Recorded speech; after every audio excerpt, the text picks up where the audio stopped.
प्यारा बालको स्वागत आहे तव्हांजो सिंधी साहित्य दर्जो 12 जी हिन किताब जंहिंजो नालो आहे अदबी सुगंध। आशा कयां थी कि तव्हांखे मुंहिंजा ही वीडियो पसंदि अची रहिया आहिनि, सम्झ में अची रहिया आहिनि। ऐं अॼु असीं वरी हिकु दफ़ो विच में नज़्म शुरू करे रहिया आहियूं, छाकाणि त असीं नज़्म जा पूरा पाठ न पढ़िया हुआसीं। त अॼु असीं पढ़ी रहिया आहियूं सिंधी शख़्सियतुनि ते ठहियल टिकलियूं। टिकलियूं तव्हांखे पतो आहे बालको, स्टैम्प चइबो आहे जंहिंखे इंग्लिश में।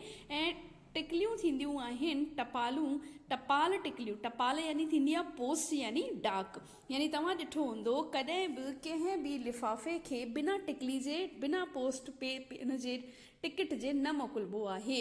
ऐं असांजे सिंधी में बि अहिड़ियूं शख़्सियतूं थी चुकियूं आहिनि, अहिड़ा शख़्स थी चुका आहिनि जिन जे मथां भारत सरकार टिकलियूं ज़ारी कयूं आहिनि। त अचो शुरू कयूं पाठ 12 सिंधी शख़्सियतुनि ते निकितल टपाल टिकलियूं। टपाल टिकलियूं यानी कि मां तव्हांखे सम्झाए चुकी आहियां, पोस्ट ते हणण वारी स्टैम्प।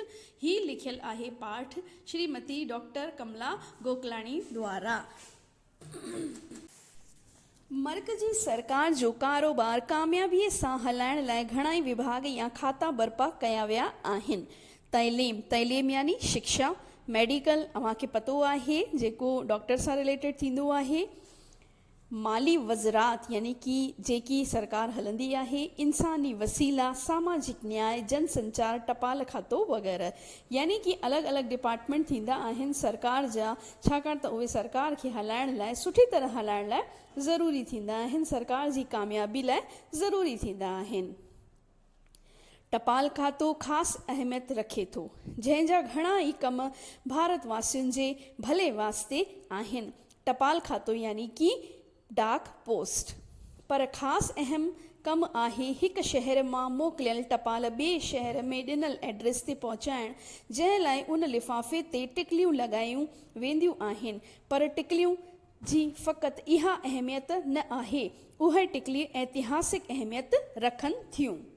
यानी कि हिन में ॿुधायल आहे कि अगरि अव्हांखे का डाक पोस्ट हिकु शहर मां ॿिए शहर ते हिकु एड्रेस तां ॿिए एड्रेस ते मोकिलणी आहे, त एड्रेस त पतो त सही हुअण ई घुरिजे, पर हुननि जे मथां टिकली यानी कि हिकु स्टैम्प लॻाइण बि ज़रूरी आहे। ॼाण वधाइनि थियूं। वास्तेदार शख़्स, वास्तेदार मतिलब कि जंहिंसां हू वास्तो रखे थी पोस्ट या जॻह जी ॼाण खे दाइमी तौर महफ़ूज़ रखनि थियूं। महफ़ूज़ रखणु, सुरक्षित रखणु। भारत में हर साल अटकल 80 करोड़ रुपयनि जूं टिकलियूं विकामी इस्तेमालु थींदियूं आहिनि। त हिन में अप्रॉक्स ॿुधायल आहे त हर साल घणियूं टिकलियूं विकामजंदियूं आहिनि, 80 करोड़ जूं। ऐं हाणे त पाण वधीक थी वियो हूंदो इहो। त हिन में डॉक्टर श्रीमती कमला गोकलाणी साहिबा जिन ॿुधाइनि थियूं असांखे टपाल टिकलियुनि जी अहमियत, कि अगरि असांखे को डाक, को लेटर, को ख़त या कोई बि इम्पॉर्टेंट कागज़ हुजे, उनखे हिकु एड्रेस तां ॿिए एड्रेस ते पहुचाइणो आहे। हाणे हूअ एड्रेस हिकु शहर जी थी सघे थी या हिकु शहर मां ॿिए शहर जी थी सघे थी, त हुन जे मथां टिकली लॻाइण ज़रूरी आहे। अॼु असीं सिंधी शख़्सियतुनि ते ज़ारी थियल टपाल टिकलियुनि बाबति ॼाण हासिल कंदासीं। ॼाण हासिल करणु मतिलबु जानकारी हासिल करणु। त बालको अॼु असीं छा पढ़ी रहिया आहियूं कि सिंधी ऐं सिंधी शख़्सियतुनि ते जेके बि टपाल टिकलियूं ठहियल आहिनि उन जे बारे में असीं पढ़ंदासीं।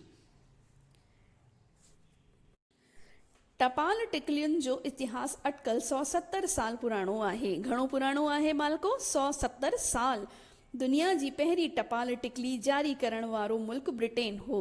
त पहिरियों मुल्क यानी दुनिया में पहिरियों मुल्क जंहिं पहिरीं स्टैम्प जारी कई हुई, सो मुल्क हो ब्रिटेन। उहो ई मुल्क जंहिं भारत जे मथां 200 साल ताईं शासन कयो, राज कयो।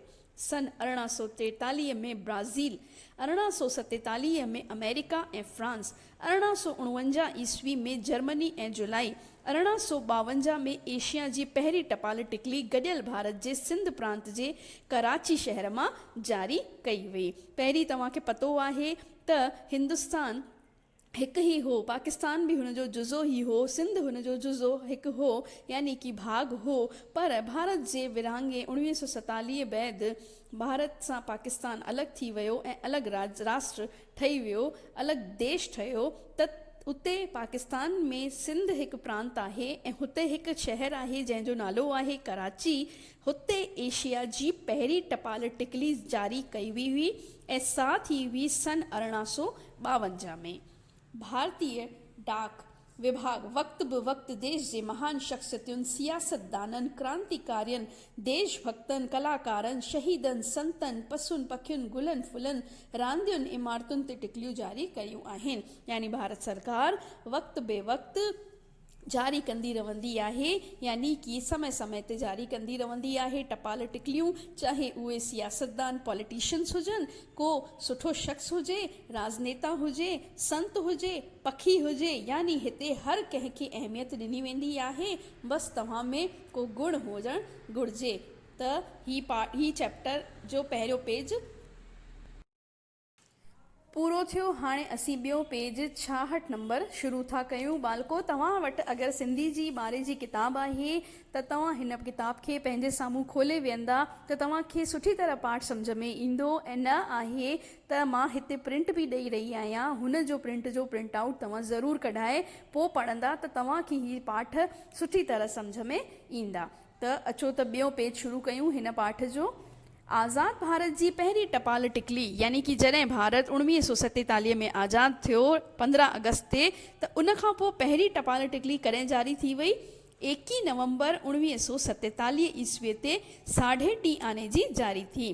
अॼु जीअं रुपया था हलनि तीअं पहिरीं आना हलंदा हुआ, त हीअ टिकली हुई 3.5 आने जी। उन ते जय हिंद लिखियलु हो ऐं आज़ादीअ जी पहिरीं सालगिरह ते गांधी जीअ वारियूं 4 टिकलियूं जारी कयूं वियूं। यानी कि असांजे भारत खे आज़ादी ॾियारींदड़ महात्मा गांधी जे नाले यानी उन जी सालगिरह ते ही टिकली जारी कई हुई। उहे टिकलियूं 1.5 आने खां 10 रुपए ताईं जूं हुयूं। यानी तव्हांखे पतो हूंदो बालको कि असांखे अगरि पोस्ट मोकिलणी आहे, का डाक का लिफ़ाफ़ो मोकिलणो आहे, त दूरी जे हिसाब सां उन ते टिकलियूं लॻंदियूं आहिनि।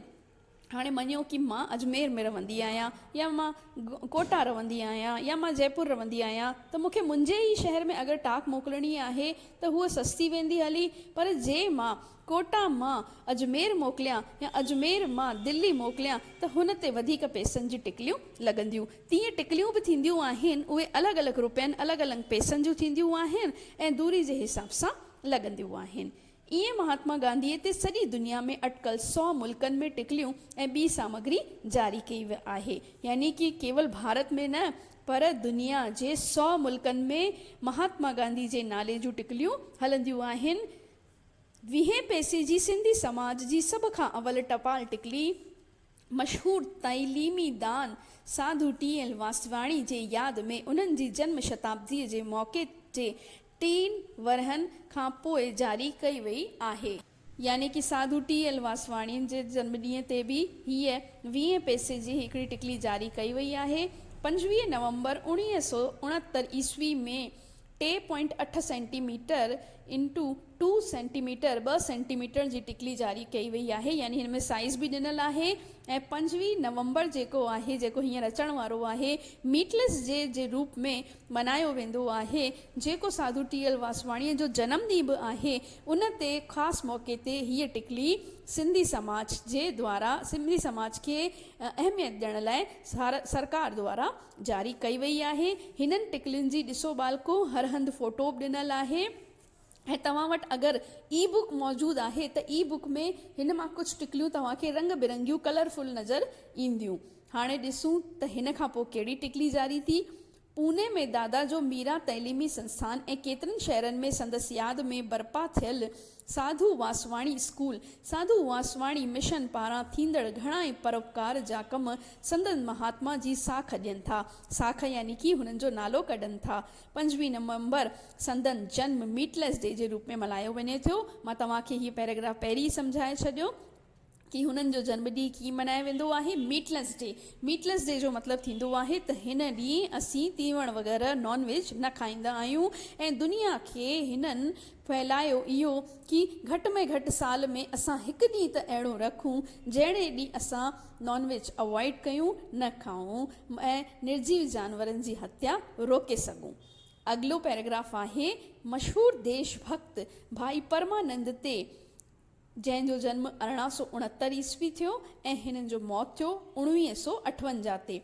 24 फरवरी 1979 ते 25 पैसे जी तिरंगी टिकली जारी कई वई आहे, यानी कि भाई परमानंद जंहिंजी हिते फोटो ॾिनल आहे उन्हनि जे नाले जी बि टिकली भारत सरकार द्वारा असीं सिंधियुनि खे अहमियत ॾियण लाइ जारी कई वई।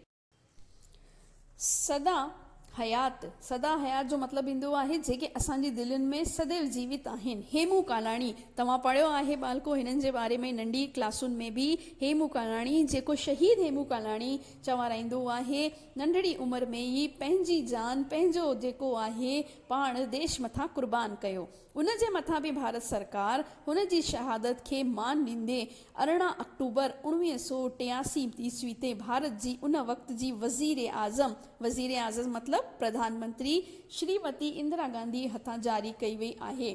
50 पैसे जी उहा टिकली यादि ॾियारे थी त हेमू कीअं त फूह जवानीअ में देश सदके फांसीअ जो फंदो गिचीअ में विधो, यानी कि नंढड़ी उमिरि में ई कीअं देशभक्त थी करे हुन फांसी जो फंदे खे पंहिंजे गिचीअ में विधो हो। हेमूअ पंहिंजी जान पंहिंजे देश मथां कुर्बान कई हुई। मुछुनि मस आई हुई रेह, फंदो फांसीअ जो हथ में पाण, झले बीठे आहे जोधा जवान, उमर हुए 20 वरनि जी बि कान, कई कुर्बान देश लाइ देह। ही गोकलाणी साहिबा ख़ुदि लिखिया आहिनि अखर हेमू कालाणी, शहीद हेमू कालाणी, देशभक्त हेमू कालाणी लाइ। ऐं हिन में हूअ सम्झाईंदे चवनि था त मुछुनि मस आई हुई रेह, यानी कि अञा नंढड़ी उमिरि में 16-17 साले 18 साले जे ॿार खे अञा जॾहिं मुछूं उभरण ई शुरू कंदियूं आहिनि, निकिरंदियूं ई आहिनि, यानी हू जवान थींदो ई आहे, मन में सागर उमड़ंदा आहिनि। फंदो फांसीअ जो हथ में पाण, पर तो ख़ुदि अॻियां वधी करे फांसीअ जो फंदो गले में पातई। झले बीठे आए जोधा जवान, अरे तूं त जोधो जवान हुए, तुंहिंजी त उमिरि हुई अञा ॾिसण जी, मौजूं मारण जूं, पर ॾिसो बालको कहिड़ो न हू देशभक्त हो। उमिरि हुई 20 वर जी बि कान, तुंहिंजी उमिरि 20 वर बि कान, 20 वर थींदा आहिनि साल, कई कुर्बान देश लाइ दे, ऐं तो पंहिंजो पाण खे देश मथां कुर्बान करे छॾियो। ही ट्रिब्यूट ॾींदे कालाणीअ खे लिखियो आहे लेखिका साहिबा कि देशभक्त थी हुन अञा 20 वर जो बि कान हो, पंहिंजो पाण देश मथां कुर्बान करे छॾियो। आचार्य भगवान देव पहिरियों सांसद हो जंहिं पार्लियामेंट में सिंधीअ में कसम खणी मातृभाषा जो मान मथां कयो। विश्व सिंधी सम्मेलन कोठाइण में संदसि योगदान हो।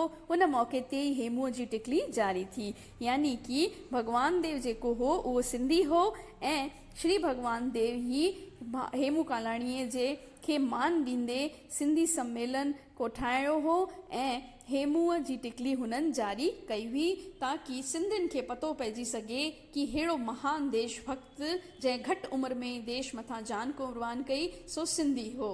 बालको आशा कयां थी कि ही पाठ तव्हांखे मज़ेदार लॻी रहियो आहे ऐं तव्हां हिन खे पढ़ी ज़रूरु ॾिसंदा।